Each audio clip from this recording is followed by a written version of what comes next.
INC may ikinakasang 3-day rally for transparency sa gobyerno, gaya niyang nababasa ninyo. 3 days na gagawin. Mga kababayan, hindi tayo madalas nakakabalita ng ganyan kahaba na pagkilos ng Iglesia ni Cristo. Usually ay isang araw lang, kalahating araw. Yung nakaraan, yung Rally for Peace, 4 na oras lang ata yun eh. Tapos uwian na. Tapos na. Kaya lang nasabi na isang araw ay sa dahilang gabi pa man bago dumating yung takdang araw, ay napakarami ng kapatiran sa site, sa iba-ibang site. Pero yung talagang rally na may nagsasalita ay 4 na oras lang ata eh, sa pagkakatanda ko. Bitin nga eh. Nung nagsimula yung nagsasalita ay medyo pumunta muna ako sa banyo. Abay paglabas ko ay nag-uuwian na ang kapatiran. Tapos na. Itong darating na rally for transparency ay 3 days. Kaya nga itong kapatiran ay humihingi na ng dispensa dahil dyan. Ngayon pa lang ay humihingi na kami ng paumanhin sa lahat ng maaabala. Yung nasa ibaba, nababasa po ba ninyo? Pilipino din kami na naghahangad ng katarungan at hustisya sa halos trilyong ninakaw sa kaba ng bayan. Ang tanong po ay bakit ganyan ang tono ng nag-post niyan? Kasi naman, kagaya ng dati, ay may mga basher na ang INC. May mga umaatake na, dami ng trolls. May mga negatibong komento na ang iba. Kesyo ganito, kesyo ganon. Aro, Diyos ko. Yun namang mga naninira sa INC dahil sa pagkilos na yan, ay may tanong naman ako sa inyo. Hindi ba kayo Filipino na nasasaktan sa mga nangyayari ngayon? O bayaran kayo ng mga magnanakaw sa kaba ng bayan? Magkano ang dahilan ng atake nyo sa INC? Bawat post nyo, magkano? Bawat fake news, how much? Bakit suportado nyo ang rally ng iba? Kapag INC ay ang dami nyong sinasabi, kesyo may bayaran daw sa sasama. Kesyo kaunti lang naman daw ang INC, kaya walang epekto. Sus Mariosep, kaya pala itong PNP, itong Philippine National Police, ay nagsabi na ang dadalo daw dyan sa tansya nila ay mga 200,000 na mga tao.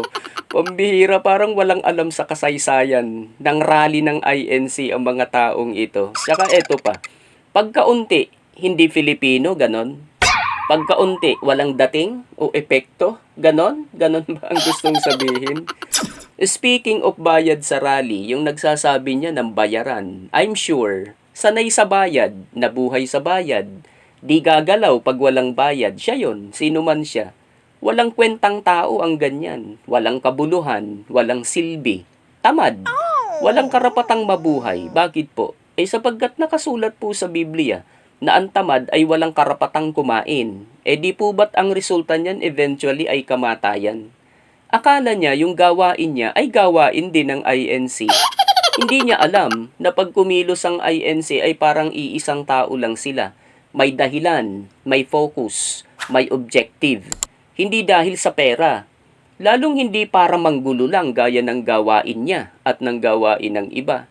Kaya nga 'di ba, pwede namang sumama sa rally ng INC ang kahit sino. Pero kung ano-ano pa ang hihinging kapalit, sa bahay na lang po kayo. Wala kayong maaasahan na material na anuman. Liban sa sana ay makasama kayo sa hangaring maging maayos ang pamamalakad ng bayan natin na sinasalaula ng mga lider ng gobyerno natin. Ninanakawan tayo harap-harapan. Mag-rally man lang ba ay hindi natin gagawin? Yung ma-i-voice out lang natin yung gusto sana natin na gawin ng mga ibinoto natin? Ganun lang ang magagawa natin mga kababayan. Magpahayag ng damdamin sa mapayapang pamamaraan. Hindi sa kaguluhan, hindi sa paglabag sa alinmang batas. Huwag po nating gagawin, pakiusap po, yung sinabi ni Senator Tulfo na pwede raw i-bend ang batas para masiyahan lang tayo. Naku po, wag po mga kababayan. Maawa tayo sa bayan natin. Kung siya ay ganon, ay siya na lang at yung mga alagad niya. At wala po sa dami o kaunti ang usapan eh. Kaunti man yan o marami ay may dahilan tayo kung bakit tayo gagawa ng pagkilos. May dahilan nga ba? Bulag kayo pag wala kayong nakita. Saan ba kayo nakatira? Sa ibang lupalop na hindi natin ramdam ang paghihirap ng mga mamamayang apektado ng kilos, pagnanakaw ng mga magnanakaw sa gobyerno? O wala lang talaga tayong pakialam sa bayan natin? Trilyon ang nakawan. Trilyon. Buhay pa ba yung mga magnanakaw na ito? Malusog pa ang pangangatawan, abay sumpa ng langit ang aabuti ng mga ito. Nababasa po ba ninyo? Yan mismo ang aabuti ng mga yan. Ang Diyos mismo ang gagawa niyan. Di ba kayo kinikilabutan? Pag nabasa ba yan ng mga magnanakaw sa kabanang bayan ay walang talab sa kanila. Manhid na marahil sa kasibaan at sa pagiging gahaman. Hintayin nila ang ganti ng langit. Ano ang sabi? Isusuka nila ang yaman na ninakaw nila. Nung narinig ko yan sa pagsamba, ay kinilabutan ako eh. Kikilabutan din ba ang mga magnanakaw na iniimbestigahan? Kay PBBM naman at sa administrasyon niya, may meaning ba sa inyo ang 3-day rally na yan ng INC na maaaring samahan ng iba pa para sa mapayapang pagkilos? Nasasagap ba ng radar ng mga alagad ni PBBM ang kahulugan niyan? Baka hindi eh. Baka minamaliit. Di kaya? Naku po, anyari PBBM. Sa administrasyon mo lang ito nangyari sa pagkakaalam ko. O baka mali ako, baka may pangyayari na rin sa nakaraan na nagrally ang INC ng 2 beses sa administrasyon ng kung sinong presidente. Medyo pakibigyan nyo nga po ako ng info, mga kapatiran, para madagdag sa rekoleksyon ng mga Pilipino. Baka nga mali ako eh. Yung unang rally ay hindi pinansin. Parang bulag lang. Bingi na rin, combined. Anyari po. Ikaw ang ibinoto ng INC, tandaan mo sana. O, wag na ang INC. Yung ibang milyon-milyong Filipino na bumoto sa'yo na hindi INC. Yung gusto ng INC, yun din ang gusto nila. May pagkakaiba pa ba? Kapayapaan, kaayusan, katarungan, papanagutin ang mga magnanakaw. Sa INC naman ay hindi nila nakakalimutan yan na ikaw nga ang ibinoto nila. Kaya ang gusto ng kapatiran ay maging maayos ang administrasyon mo, huwag maging salaula. Nasasalaula nga ba? Sa palagay nyo, hindi ba? Rally for transparency. Anong ibig sabihin nito? Na maging transparent o walang itinatago, walang cover-up, walang hocus-pocus sa investigasyon ng gobyerno, lalo na ng ICI sa flood control anomalies. Napalitawin at ilantad sa harap ng mga mamamayan ang utak at mga galamay ng mga ito sa nakawan sa kabanang bayan sa pamamagitan ng flood control projects at mga kaugnay nito. Hindi ba transparent ang ginagawang investigasyon ngayon? Ano sa palagay nyo? Di ba hindi? May mga mananawagan ba na gawin itong transparent kung ito'y transparent na pala? Ang daming grupo na sumisigaw, mga kababayan. Sabi nga sa lektura sa pagsamba ng INC, ay karagdagang boses lang ang gagawin ng INC. Yung gagawin ng INC ay dagdag na panawagan lang sa gobyerno na gawin itong transparent. Dagdag puwersa lang. Maraming rally na ang nakatakdang gawin ng maraming grupo. Naiisa ang panawagan, transparency, tigilan ng nakawan sa gobyerno, ikulong ang mga magnanakaw, papanagutin sila at ibalik sa kaban ng gobyerno ang mga ninakaw ng mga ito. Ano ang isang hakbang na napakadali lang kung tutuusin kung paano magiging transparent ang pagdinig o hearing ng ICI? Gawin itong live sa internet para napapanood ng mamamayan. Doon magsisimula ang pagiging transparent nito eh.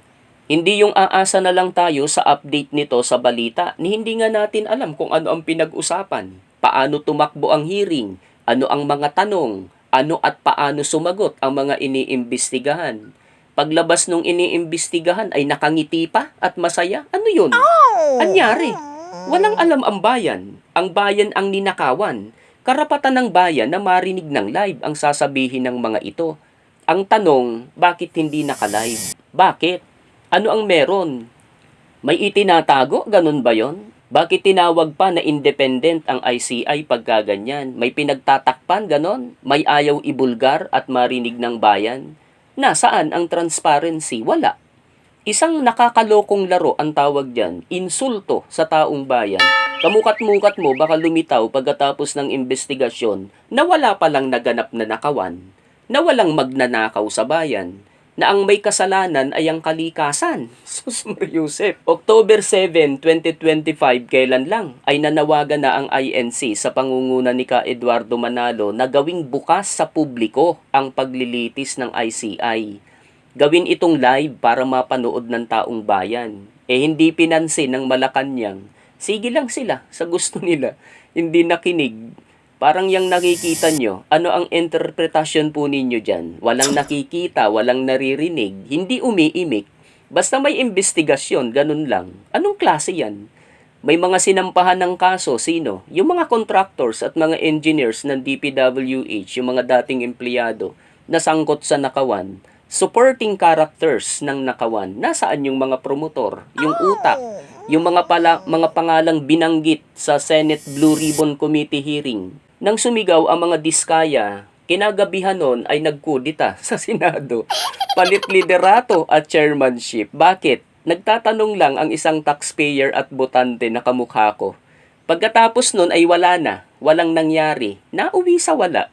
Sumigaw din si Gutesa. Resulta, tumigil ang hearing ng Senado. Nagdrama yung chairman. Matapos aluin ay babalik na daw. Asus! Parang batang inagawan ng lollipop yung mama. At sa pagbabalik ng hearing nito ay mukhang si Gutesa ang target at hindi na yung utak ng nakawan. Obserbasyon ko lang yan. Pareho ba tayo ng iniisip? Ewan ko sa inyo.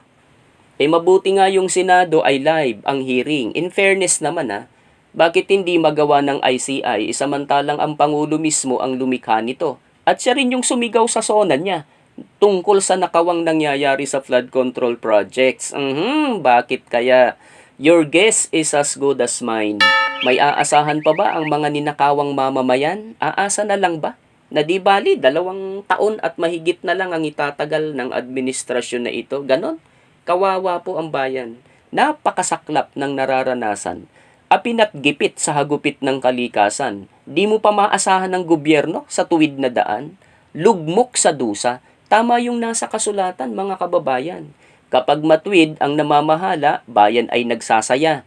Ngunit tumatangis ang bayan kung ang pinuno ay masama. Ang kaharian ay matatag kung ang hari makatarungan. Ngunit ito'y mawawasak kung sa salapi siya'y gahaman. Biblia po iyan.